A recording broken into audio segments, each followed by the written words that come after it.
I remember the moment it hit me, sharp and unforgiving like a knife slicing through the fabric of my life. It was a Tuesday evening, and the air in our living room felt heavier than usual, saturated with unspoken words and a tension that had been building for weeks.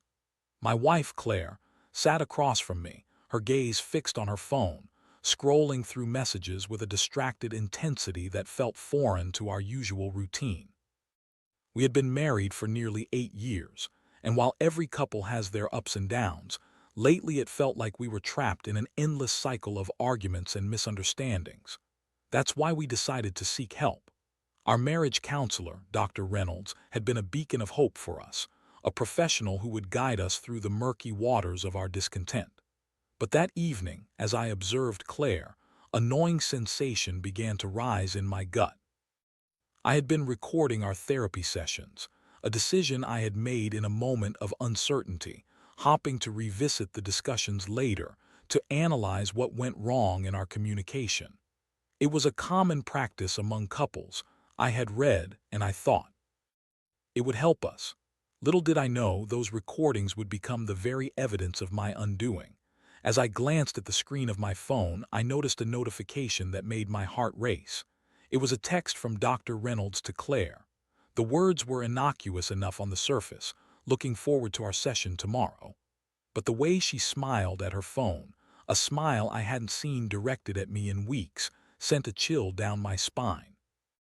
I felt like an intruder in my own life, eavesdropping on a conversation that should have been private, yet the reality was that it was anything but.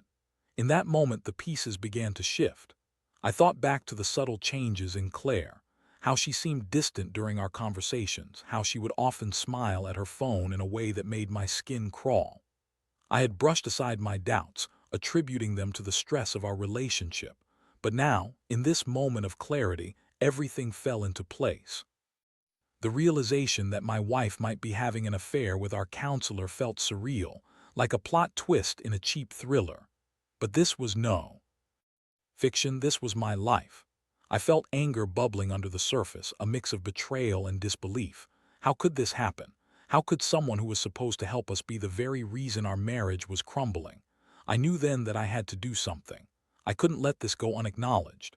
I had to find out the truth, and if that meant delving deeper into the recordings I had made, then so be it. I would listen to every session, dissect every interaction until I could confirm my suspicions.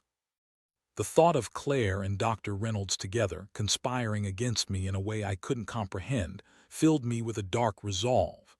As I sat there, the weight of my decision settled over me like a heavy blanket. I would uncover the truth, and I would make her pay for this betrayal. But deep down, I was terrified of what I might find. Would I be able to confront her? Would I be able to handle the fallout? I didn't know, but one thing was clear. I was no longer the passive husband in this story. I was ready to reclaim my narrative, to flip the script on. The betrayal that had invaded my life. With a trembling hand, I pressed play on the first recording. The sound of my own voice filled the room, and I braced myself for the truth that lay ahead. To understand the depths of my betrayal, you need to know the story of Claire and me, the journey that led us to Dr. Reynolds' office in the first place. Our marriage had started like a fairy tale. We were young, passionate, and deeply in love. We met in college, both bright-eyed and full of dreams, and it didn't take long for us to become inseparable. Our first year of marriage was a whirlwind of joy, laughter, and shared ambitions. We were a team, building a life together, and for a while it felt like nothing could break our bond. But life, as it often does, threw us curveballs. The first major shift came when Claire got pregnant with our daughter, Emma. The joy of becoming parents was immense, but it also brought a tidal wave of stress. As new parents, we struggled with sleepless nights, the demands of raising a child, and the overwhelming pressure to balance work and family life. In the chaos, I began to notice a change in Claire. The vibrant woman I had married seemed to fade, replaced by someone who was often overwhelmed and exhausted. With each passing day, our communication dwindled. I tried to support her, but it felt like we were speaking different languages. I would come home from work eager to share my day, only to find Claire too tired to engage. Conversations turned into arguments, and soon, We were just two people cohabiting, more like roommates than lovers. The laughter that once filled our home was replaced by silence, and I felt helpless as the distance between us grew. After a particularly heated argument about parenting styles, we reached a breaking point. I suggested counseling, a notion that Claire reluctantly agreed to. "Maybe it will help us," she said, her voice tinged with a mix of hope and skepticism. I held on to that hope tightly, believing that Dr. Reynolds could be the key to unlocking the door to our happiness once more. Our first few sessions were filled with cautious optimism. Dr. Reynolds was warm and engaging, guiding us through our issues with a gentle hand. He helped us articulate our feelings and frustrations. And for a fleeting moment, I thought we were on the right track. Claire started to open up about her feelings of inadequacy as a mother and a wife, and I shared my fears about not being able to provide for our family. We laughed, we cried, and it felt like we were making progress. But as time went on, I began to sense something different. The way Claire looked at Dr. Reynolds during our sessions began to bother me. It was subtle at first, a spark in her eyes, a smile that lingered a moment too long. I brushed it off, convincing myself that I was being paranoid, that I was the one who had to work on my insecurities. But deep down, the nagging doubt began to take root. I watched as Claire became increasingly comfortable with him, sharing personal anecdotes and vulnerabilities that she had never revealed to me. I often felt like an outsider in our own therapy sessions, as if I was witnessing a closeness between them that I had lost. I couldn't shake the feeling that Dr. Reynolds was more than just a counselor. He was becoming a confidant, a source of solace for Claire that I could no longer provide. The sessions continued, and our marriage felt like a fragile glass tethered by the thinnest of strings. Claire would leave the session smiling, her spirit seemingly lifted, while I was left to grapple with the weight of my insecurities. I began to wonder if I was losing her, and the thought was unbearable. We had both entered the counseling with the intention of healing, yet with every session, I felt more like a spectator in my own life. I thought about how I could rekindle the spark we once had, how I could be the partner she needed. But every time I tried to initiate a conversation, I was met with a wall that seemed impenetrable. It was during this tumultuous time that I made the decision to record our sessions. I thought I could revisit them, analyze the dynamics, and perhaps find a way to reconnect with Claire. Little did I know that these recordings would become the evidence of her betrayal, an unintentional witness to the unraveling of our marriage. As I sit here reflecting on those days, I realize now how naive I was to believe that therapy would be the panacea for our problems. The truth is, it was in those very sessions that the seeds of betrayal were sown, and I was oblivious to the storm brewing just beneath the surface. But in the back of my mind, I held on to hope, a hope that the love we once shared could be reignited. I didn't know that what lay ahead would shatter that hope into a million pieces. The therapy sessions continued, and with each passing week, my suspicions about Claire and Dr. Reynolds grew stronger. My heart raced every time I walked into that office, the walls feeling more like a prison than a sanctuary. I could sense the tension in the air, the unspoken words hanging like a storm cloud over our heads. I would sit there, listening to Claire speak, watching her expressions, and feeling the distance between us widen with every session. It was during one particular session that everything changed. I had arrived early, as I often did, hopping to catch a moment alone with Dr. Reynolds to express my concerns about Claire's increasing comfort with him. I wanted to voice my fears about our marriage, to ask for guidance on how to reconnect with my wife, but as I waited, I overheard snippets of their conversation through the thin walls of the counseling room. "You're so strong, Claire," Dr. Reynolds said, his voice smooth and inviting. "I admire how you handle everything. It's not easy, but you're doing it." I felt a knot tighten in my stomach as I listened. There was something about the way he spoke to her that sent alarms ringing in my head. It was too intimate, too personal for a therapist-client relationship. I leaned closer, straining to hear more. "I just feel so lost sometimes," Claire replied, her voice tinged with vulnerability. I thought I could do this, but I feel like I'm failing. You're not failing, he reassured her. You're doing your best, and it's okay to ask for help. I'm here for you. I could hear the softness in his tone, the way he seemed to understand her in ways I had failed to. A wave of nausea washed over me as I realized the implications of their exchange. Was he really there to help her, or was he crossing a line that should never be crossed? My heart raced, and I fought the urge to burst into the room and confront them both. But instead, I remained rooted to my spot, frozen by a mix of fear and disbelief. I wanted to believe that I was imagining things, that I was just being paranoid. But as I listened to their conversation, the truth began to crystallize. There was a bond forming between them that felt far too personal for a marriage counselor and his client. I felt like a ghost in my own life, watching my wife confide in another man, sharing her fears and insecurities with someone who was supposed to be helping us. After what felt like an eternity, the session ended, and I watched as Claire emerged from the room, her face glowing with a smile that I hadn't seen in months. She looked radiant, and for a moment I felt a pang of jealousy mixed with despair. What had happened to the woman who used to share those smiles with me? When Dr. Reynolds stepped out next, I forced myself to maintain a calm demeanor. He gave me a nod, his eyes unreadable, and I could feel the tension between us. I wanted to scream, to demand answers, but I knew that would only lead to chaos. Instead, I held my breath and waited for Claire to approach me. "Did you have a good session?" she asked, her voice bright and cheerful as if nothing was wrong. I wanted to scream, to demand to know the truth, but instead I simply nodded. Yeah, it was fine. My voice came out clipped, betraying my inner turmoil.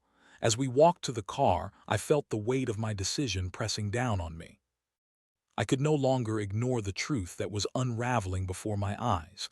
I needed to confront Claire, but first, I had to gather more evidence. I had to know for sure what was happening between her and Dr. Reynolds. That evening, I replayed the recording of the session I had just attended. I listened intently, my heart pounding as I heard Claire's laughter and the way she responded to Dr. Reynolds' questions. There was a warmth in her voice that I had longed to hear directed at me. I felt anger flood my veins, a mix of betrayal and confusion, as I realized I was witnessing something more than just therapy. This was intimacy. As the session played out, I noticed little things: the way Claire leaned in when he spoke, the subtle glances they exchanged, the way she would blush at his compliments. Each moment felt like a dagger to my heart, confirming my worst fears. I was losing her to someone who was supposed to help us find our way back to each other. I paused the recording, my hands trembling as I fought to process the reality of what I was witnessing.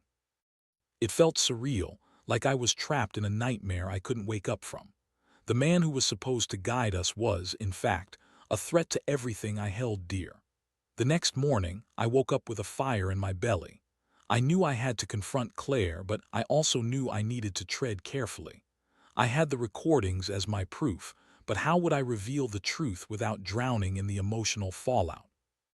I felt like a chess player preparing for a crucial move, knowing that one wrong step could cost me everything. It was time to gather my courage and face the reality of our situation. I had to expose the betrayal, to bring the truth into the light, but I needed to be strategic. I couldn't let my emotions cloud my judgment. I had to be calculated in how I approached Claire and Dr. Reynolds. The game was on, and I was determined to reclaim my narrative. The air in our home felt electric as I prepared for the confrontation. I had spent the entire night packing, gathering my thoughts, and rehearsing what I would say to Claire. I felt like a soldier gearing up for battle, armed with the truth and the recordings that would expose the betrayal. But inside, I was a storm of emotions: anger, sadness, and a deep sense of loss. When Claire walked into the kitchen that morning, I could see she was in good spirits. She hummed softly to herself as she poured a cup of coffee, her hair falling in perfect waves around her shoulders. In that moment, I felt the weight of my decision pressing down on me. I had to ruin this picture-perfect morning, shatter the illusion of happiness that had taken root in our lives. "Claire, we need to talk," I said, my voice steady but laced with an undercurrent of tension. She paused, her smile fading slightly. Is everything okay? I took a deep breath, steeling myself. No, everything is not okay. I know what's been going on between you and Dr. Reynolds. Her face fell, and for a moment I thought I saw panic flicker in her eyes. What do you mean? I felt the anger boil within me, but I forced myself to remain calm. I've been recording our therapy sessions, Claire. I heard everything, the way you talk to him, the way he talks to you. It's not just therapy, it's something more. Silence enveloped the room, thick and suffocating. I could see the gears turning in her mind, and I watched as she struggled to find the right words. Jason, you don't understand. No, I do understand, I interrupted, my voice rising. I understand that you've been confiding in him, sharing your fears and insecurities, and it sounds like you're developing feelings for him. You've been distant with me, and I need to know why. I'm not developing feelings for him, she exclaimed, her voice rising defensively. He's just a counselor, someone to help us through our problems. Help us or help you, I shot back, feeling the heat of betrayal coursing through me. You've been leaning on him more than me, I can see it, I can hear it. Her eyes widened, and I could see the realization wash over her. It was as if the facade she had been hiding behind was crumbling. I didn't mean for it to happen like this, she said softly, her voice trembling. I thought we were just trying to fix things. Fix things, I echoed, incredulous. By sleeping with him. By allowing him to become a confidant in a way that I should be. That's not how this works, Claire. Tears welled in her eyes, and I felt a pang of guilt pierce through my anger, but I pushed it aside. I couldn't allow myself to feel sorry for her now. I want the truth, Claire. Are you having an affair with him? She hesitated, and in that moment I knew the answer. No, Jason, I swear, she finally said, her voice barely above a whisper. It's not like that, I swear to you. We've talked about my feelings, my struggles. I've been feeling lost, and he's just been supportive. Supportive? I spat, my voice dripping with sarcasm. You mean emotionally intimate? You're sharing your soul with him while I'm left here feeling like a ghost in my own life. Stop it, she cried, her voice breaking. You're making this worse. I never wanted to hurt you. I took a step back, feeling the reality of our situation settle in. But you did, Claire. You hurt me in the worst way possible. You let him into your life in a way that should have been reserved for your husband. You need to understand the magnitude of what you've done. She sank into a chair, burying her face in her hands. I didn't mean for it to come to this. I thought we could work through our issues. I thought it was harmless. Harmless, I repeated, my voice rising again. This isn't harmless. You're betraying me, and you're betraying the commitment we made to each other. I can't just sit back and let this go.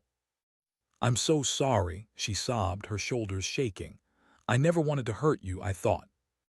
I was just trying to find myself again. I feel lost, Jason. I thought I was doing the right thing. I felt my anger start to wane, replaced by an overwhelming sense of sorrow. I wanted to comfort her, to tell her that everything would be okay, but I knew that would be a lie. You need to understand that I can't forgive this easily. I can't just pretend like everything is fine when I'm dying inside. I know, she said, her voice trembling. I know I've messed up. I don't want to lose you. Please just tell me what you need me to do. I took a deep breath, trying to calm the storm within me. I need you to be honest with me. I need you to tell me everything that's happened. I need to know if you crossed a line. Claire looked up, her eyes filled with tears. I promise I'll be honest. I swear I didn't sleep with him, but I can see how it looked. I was just trying to find a way to fix us, and I got lost along the way.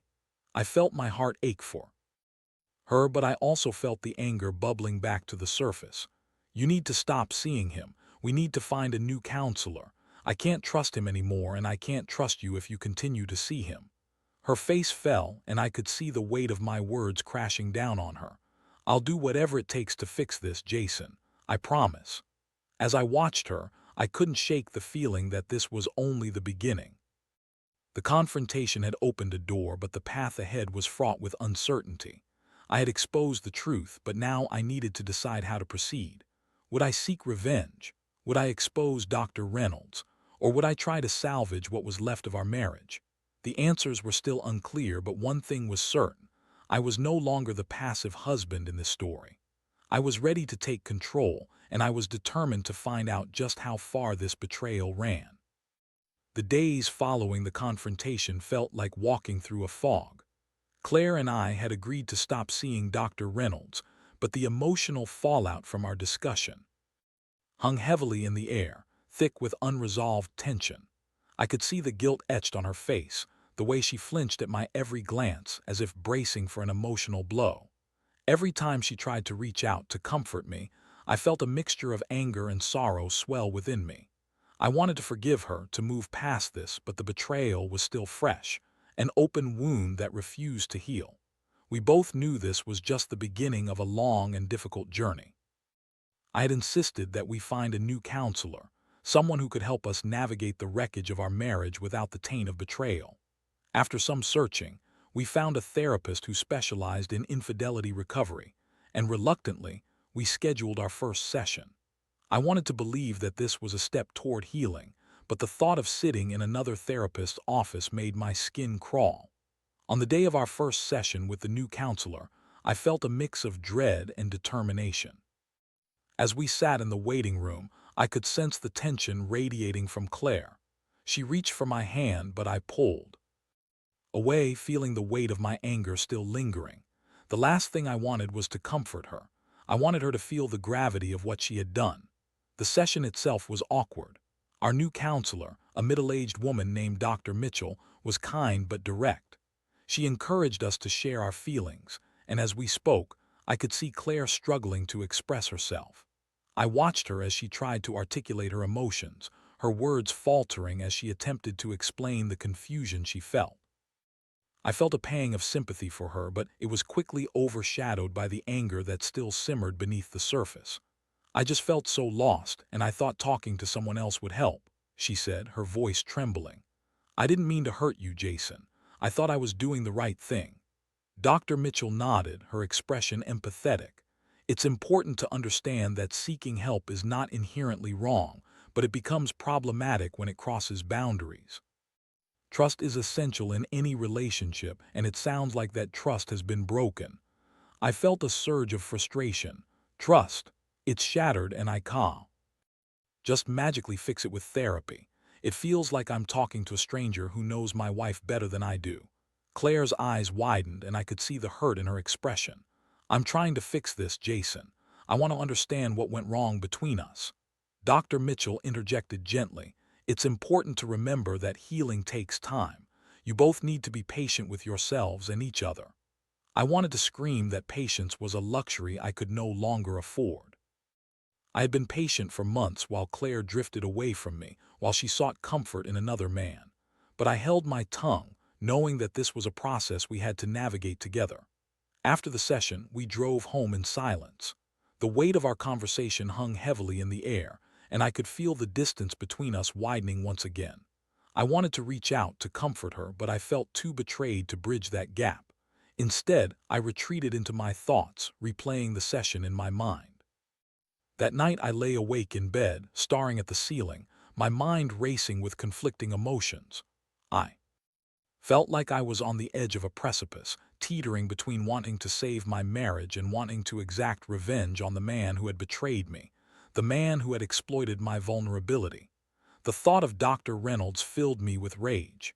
He had taken an oath to help couples, and yet he had betrayed that trust in the most egregious way possible. I made a decision then. I wouldn't just let this go. I would expose him. I would gather the evidence I had and confront him, not just for my sake, but for all the other couples who might be suffering at his hands. It felt like a righteous cause, a way to reclaim my power in a situation that had left me feeling powerless. The next day, I began to sift through the recordings I had made during our therapy sessions. Each playthrough was painful, but I focused on the moments that highlighted the inappropriate dynamic between Claire and Dr. Reynolds. I noted the times he had complimented her in ways that felt too personal, the moments where their interactions blurred the lines of professionalism. I wanted to capture everything, to build a case against him. As I compiled the evidence, I felt a sense of purpose settle over me. This was no longer just about my marriage. It was about exposing the truth and ensuring that no one else suffered as I had. I would confront Dr. Reynolds, and I would do it with the evidence in hand. But as I prepared for that confrontation, I couldn't help but feel a sense of dread. What if exposing him only made things worse? What if it deepened the rift in my marriage? The uncertainty gnawed at me, but I pushed it aside. I had to do this. I had to take control of my narrative, even if it meant facing the consequences head-on.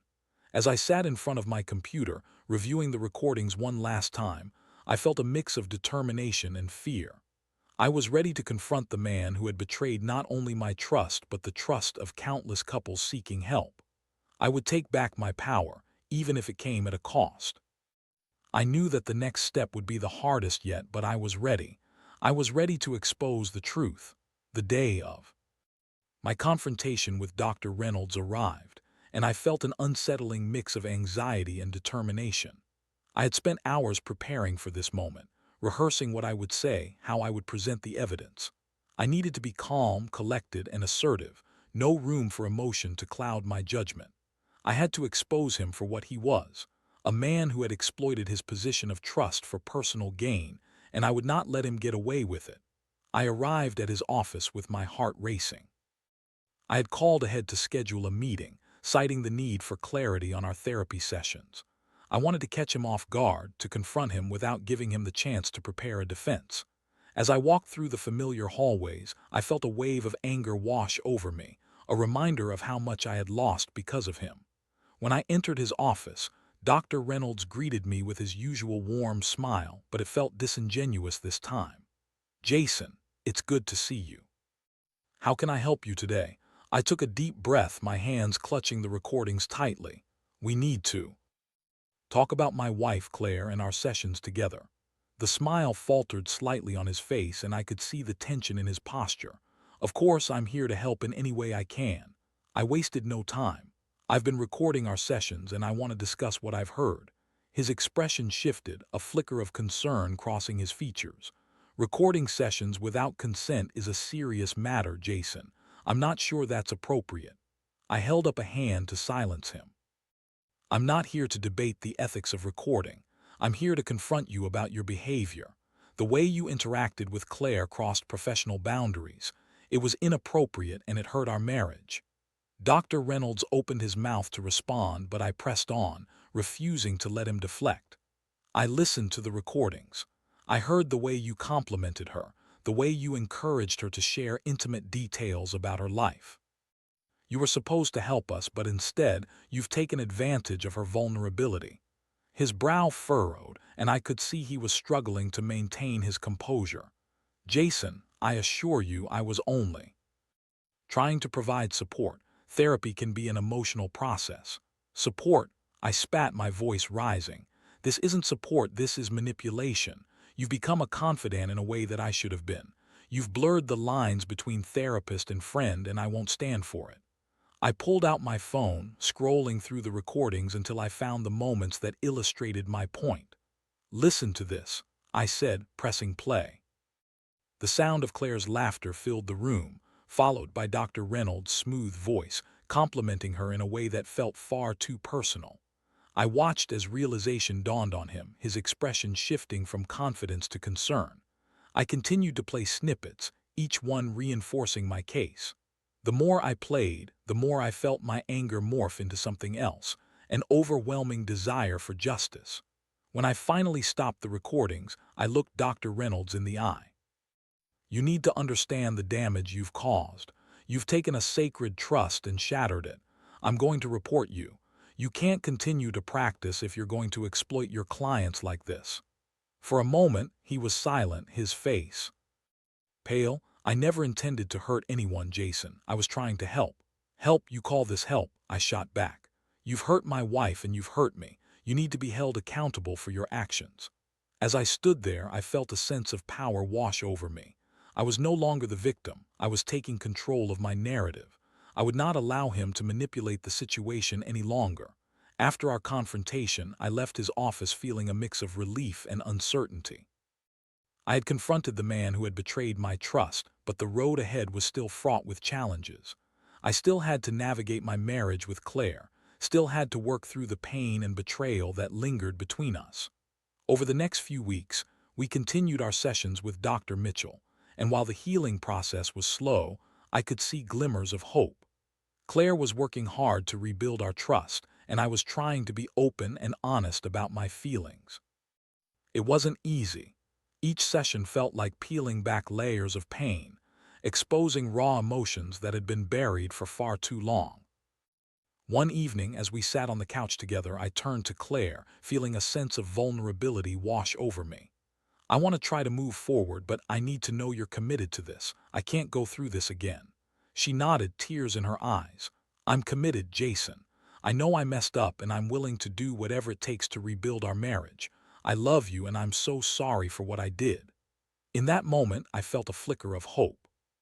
It wouldn't be easy, but we were both willing to fight for our marriage. I realized that the journey ahead would require patience and understanding, but it was a journey I was willing to take if it meant reclaiming the love we once shared. As I reflected on everything that had transpired, the betrayal, the anger, the confrontation, I understood that I had emerged from the ordeal transformed. I had faced my fears, confronted the truth, and taken control of my narrative. While the scars of betrayal would always remain, I was ready to embrace the future, whatever it held. In the end, I learned that love is not just about the good times, it's also about weathering the storms together. And as I looked at Claire, I felt a renewed sense of purpose. We would rebuild our marriage brick by brick, and together, we would emerge stronger than before. The journey was far from over, but I was ready to face whatever came next. This was our story, and I was determined to write the next chapter. And with that, I closed the door on the past, ready to embrace the future.